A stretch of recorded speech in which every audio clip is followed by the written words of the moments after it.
Thank you for tuning in to Mr. Cliff's Toy Shop on today's episode of my top 12 of 2020. Yes, it took some time for me to get this video done, but I was waiting for some figures to come in. Also, I really took my time to think about this list. I had such a hard time putting this together that I considered doing a top 20 of 2020, which actually sounds pretty good. Maybe I should have done that. So a thing or two that I want to mention before getting into this. This was a nostalgia-heavy year for me with Masters of the Universe, Turtles, Thundercats, and it would have been very easy for me to comprise all top 12 figures based on those characters and those properties alone. But I didn't want to do that. Also, value was another thing that played a huge factor. If I was just going to focus on value alone, this list would have just been McFarlane and NECA figures.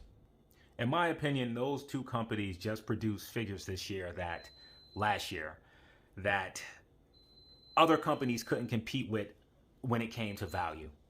And the final thing that I will mention before I get into the rules is that I am home with my children, so expect there to be some noise in the background. You may have a baby or two running through the video. So now moving on to the rules. Unfortunately, I came up with rules. So the very first rule, I'll only include items that are actually part of my collection or my son's collection, as those Masters of the Universe figures I bought for him. Meaning that I'll only be including figures that I paid for. Being that no one sends me figures free anyway, that won't be hard to do. Number two, figures had to release in 2020 or on the tail end of 2019, meaning the last few weeks in December, and I may have one or two figures that fall within that category. Number three, I'll be making sure to include scale. I did not purchase any 4-inch figures this year. Well, that's not particularly true. I did purchase the G.I. Joe Scarlet, but that's the only 4-inch figure I purchased, so I will not be including 4-inch figures. I will be including 6 and 7-inch figures, and I am not separating those two lines. When I say 6-inch figures, 7-inch figures, I'm talking about the McFarlanes, the Mezco, the Marvel Legends, etc. I will be including 1/6 scale figures, and I will not be including any quarter scale figures as I did not purchase any this year. 4, I will be looking at price. So the way that I broke down pricing is figures that are priced between $15 to $35, $35 to $60, $61 to $90, $91 to $120. And of course, the 1/6 scale figures command a higher price, so they'll be in their own bracket when it comes to pricing. Number 5, I will not only be looking at action figures, I will be including playsets, animals, and our vehicles. Number 6, I'll be including multi-pack, meaning boxes that include more than one figure or figure and vehicle or figure and animal. And the final rule, number 7, I cannot separate a multi-pack and choose an individual figure. Meaning for this set, I cannot go in here and choose Storm, because this was one hell of a figure, and separate the Thunderbird. So this would have to count as a multi-pack, and being that this is not a great figure, this will not make the top 12 of my list. Coming in at number 12 will be Super 7 Snake Mountain. I just had to include this because nowadays you don't see play sets, especially of this magnitude. So while the playset in itself isn't perfect and there are some things that I actually would have liked to seen incorporated or done differently, you can't deny what it is. So coming in at number 11, I was going back and forth with this. I was looking at the Storm Collectibles Lobo. Without a question, it is the best version of Lobo that we have in action figure form. If you disagree, please tell me what's better than that. But ultimately, I decided not to pick Lobo and chose another Storm Collectible action figure, which is the Battle Axer and Dragon. I feel that this is similar to the reason that I selected the Snake Mountain. Today, we really don't receive Beast. So to have a technically 7-inch scale dragon to fit with your Battle Axer And again, a property that brings some nostalgia value to me and a few other collectors out there I'm pretty sure of. This was one of the best multi-pack figures that we got this year. Exception NECA, as they just killed it. So coming in at number 10 will be more figures pulling on my nostalgia coattails, and that would be the Masters of Universe Origins line. And you can pick any figure you want, as technically they are the same scope. So I'm choosing He-Man and Skeletor. Pick which one you want, but just to see that these figures are coming back out now, more easier to grab, not so much so at Walmart, but now that it's opening up to mass retail, a lot of collectors will be able to grab this. They are fun for the kids. The arms pop off, the legs pop off, they're interchangeable, all for 15 bucks. Coming in at 9, this is a bit of a controversy for me, as I have no feelings whatsoever to the property itself, and I really wanted to include other things such as the Hasbro Putty 2-pack, which in my opinion is such a great value. Some Marvel figures that I wanted to throw in, but ultimately I end up picking the McFarlane Warhammer. If you remember, not too long ago, Bandai produced this figure, and I want to say that figure was over $100.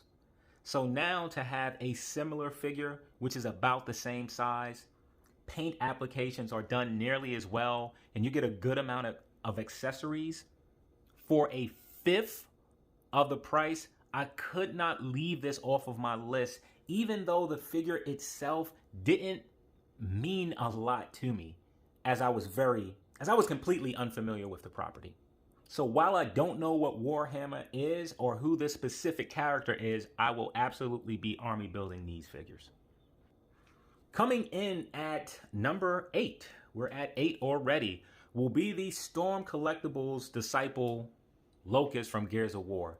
This is an extraordinary figure, priced at a good point. So far, pretty accessible to get, and such a great addition to the Gears of War line. It comes with enough interchangeable accessories to where if you're army building this, as I am, you can have the characters look different. A great array of weapons, nice paint decos, a solid figure. One if you're thinking about getting and you don't do so, I think that you will regret, as I can see these increasing in price sooner or later. And the only reason that this isn't higher on my list, it's a mixture of value and nostalgia, which got me. So coming in at number 7 will be the NECA Android Krang. This thing looks like it pops directly out of the cartoon. For those of you who are not familiar with the original Turtles cartoon, then maybe this figure is an easy pass, as it looks a bit silly. It is absolutely not well articulated, but it comes with some amazing accessories. And if you're a fan of Turtles, this is one of those figures that you want to have in your collection. And the fact that NECA is just producing these figures at such high quality, this had to be on my list. Coming in at number 6 would be the much rumored 6-inch G.I. Joe line from Hasbro. How can you not add G.I. Joe to this list?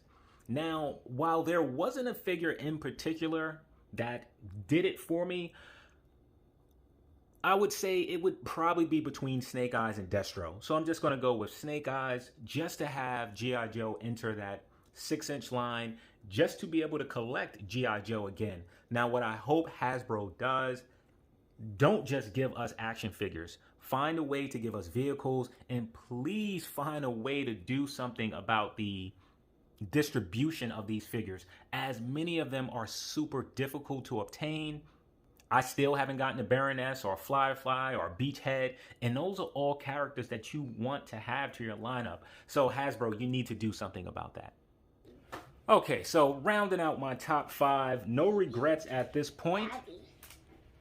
This particular figure came out on the tail end of December 2019. So my number five top slot goes to the Mezco 112 DC Aquaman. And man, what a fantastic figure this is. I'm going to say this is the best version of Aquaman that we have in 6 or 7-inch form. It has that Mezco interpretation, but this is one of the few times to where I feel that the Mezco interpretation was dead on to the classic, and it's just such a bomb figure. You get 3 head sculpts, a bunch of accessories.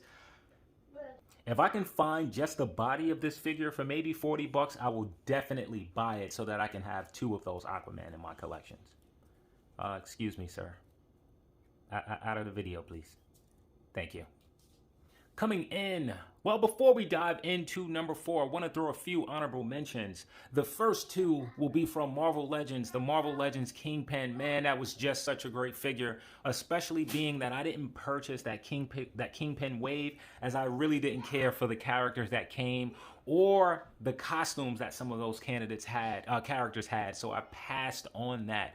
So to be able to get a sort of Spider-Man edition version of Kingpin, it's not completely accurate, but I am happy with it. It was hard for me not to put this on the list, as well as the Marvel Legends Black Widow. It took me some time to find this. I actually found this figure in January when I happened to be in New Jersey stopping at a Walmart, and I think that this is a great figure. The head sculpt is beautiful. You get some great accessories, and it's just an overall great interpretation of Black Widow.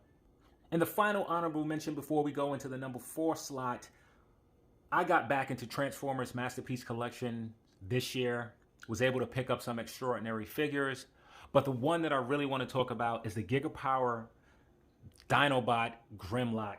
And the only reason that this isn't on my list because it is a complete reissue. Had this had something new going on with it, this would have absolutely made my top 12. So going into the number 4 slot would be Super 7 Thundercats Panthro. Perhaps this figure would have made it much higher, but it's close to being a reissue of the Mattel version. Now, we do get some different paint deco, some new accessories, such as a head sculpt. So, plus it's with a new company as well. So that kind of allowed me to segue that into a 2020 release.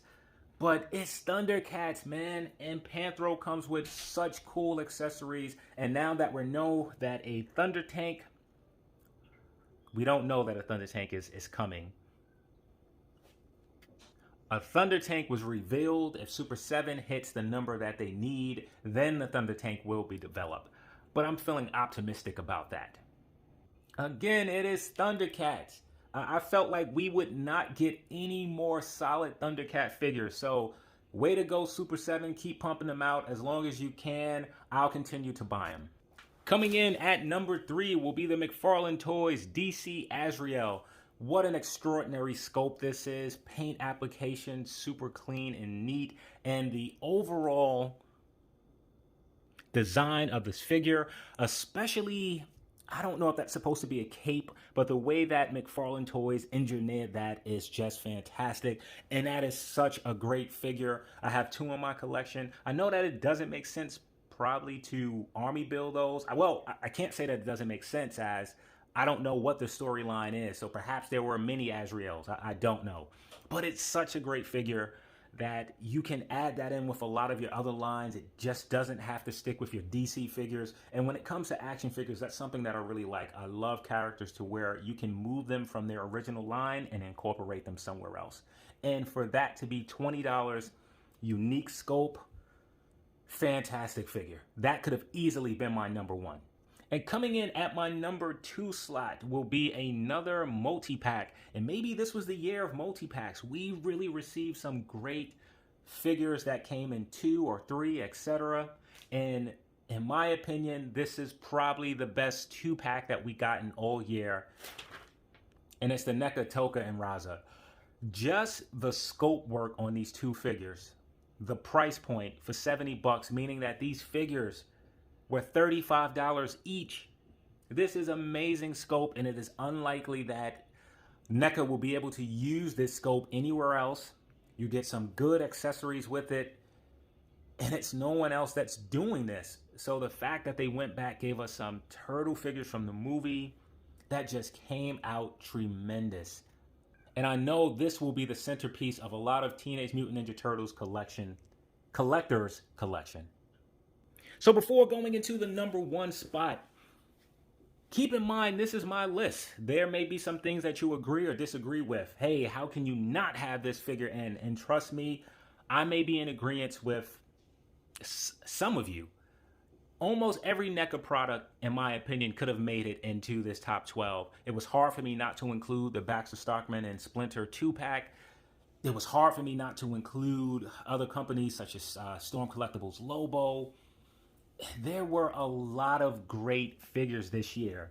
So your list is your list. This was my list. So coming in at the number one slot would be the Jazz Inc. 1/6 scale Justice League Batmobile. This thing is a masterpiece. And to think that a company such as Hot Toys decided not to do this, but an average Joe, someone who loves the hobby, decided that they wanted this thing so bad that they were going to create it themselves. And they were going to find a way to market this to collectors and find just enough collectors to get this done. How can you not love a story like this? This vehicle is beautiful. It is functional. The light setup with the batteries is super simplistic. You have an option for the additional turret that was in Justice League. I just don't know what to say about this. And the fact that it was done on such a small scale from a smaller, really a single man operation is just so impressive. So while this figure isn't cheap, no, it is not cheap. But they did have a cheaper version. Which I want to say was about $700. It didn't come with the lights. It didn't come with the setup suspension. But I think that still was acceptable. Like, you don't necessarily need the lights. You don't necessarily need the suspension. But you do need the Batmobile if you have the space anyway. Well, I don't have the space, but I have it. It's just something that I couldn't pass on. So that will conclude my list, top 12 of 2020. If you enjoyed this video, soon I'll be putting out my top best of the year. I'll be including best movie, best TV show, anime, best wave, Build-A-Figure, and just a lot of other things within pop culture. So I want to thank you for tuning in to Mr. Clip's Toy Shop, and I hope to catch you during the next review or episode.